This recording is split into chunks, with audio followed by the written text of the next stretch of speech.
mean, it's completely logically counterintuitive. So like, oh, I'm depressed, so I'm gonna smoke weed or I'm gonna drink alcohol. Well, guess what both of those things do to you?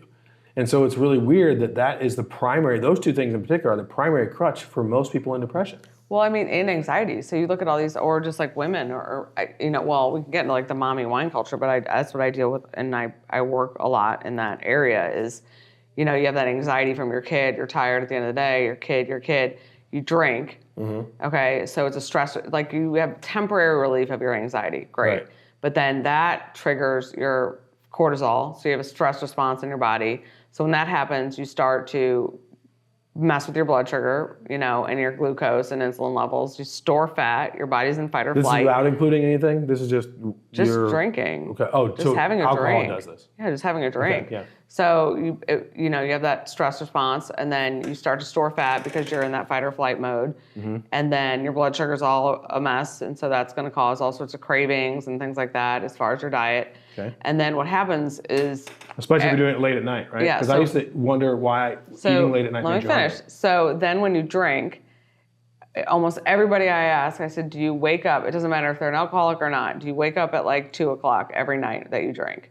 And that is when your liver and they wake up with anxiety, and they like kind of have a little panic attack, and it starts to happen and becomes more progressive the more you drink. But during that period of time, between like the 1 and 3 period of time, is when your body's liver and detoxification system starts to flush out all the toxins that you need to get rid of on a daily basis.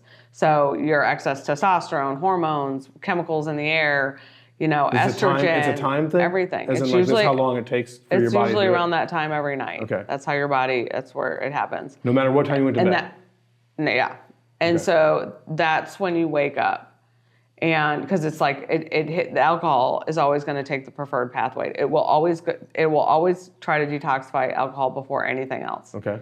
And so your body is working really, really hard to detoxify that, but it doesn't get rid of all the excess neurotransmitters, like all the other shit that you need to just get rid of on a daily basis. Right. So that gets just kind of like stored away, like little hamster cheeks, like and packed away. So that's where you see all these hormone imbalances, estrogen dominance, you know, anxiety. I mean, it's just like manifests itself because you have to have your liver, your kidneys, your gallbladder. Well, you don't have any of those, but you need those things to detoxify toxins every day. Right. Like your body is a system. It has a way of working.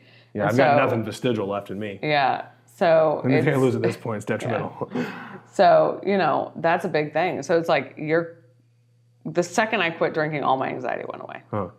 So it's that happens with most people who... It's preoccupying the parts of your body that are supposed to take care of your body with other stuff to do. Yeah, in a nutshell. Right? Yeah. I have to nutshell it because it's hard for me to follow. Yeah, I got it. Yeah. Yeah. So when you drink, it's going to cause more anxiety than the temporary anxiety that you're relieving down the road. And it's going to destroy your gut and everything. Well, that's the same thing as like mental health in general, right? Well, like yeah. When you're hyper-focused on the things that you think matter, you're not fixing the things that actually matter. Yeah. I mean, unless there is like a severe chemical imbalance. Right. I mean, I think there's a time and place for medication. I think there's a time and place for just change lifestyle, like free medicine, lifestyle changes. Right. So I think that I always say take a whole body approach. So look at your nutrition. Like if you're eating shit, start with that, you know, and then if your gut health is poor, start with that, you know, get all those things working and then tackle, you know.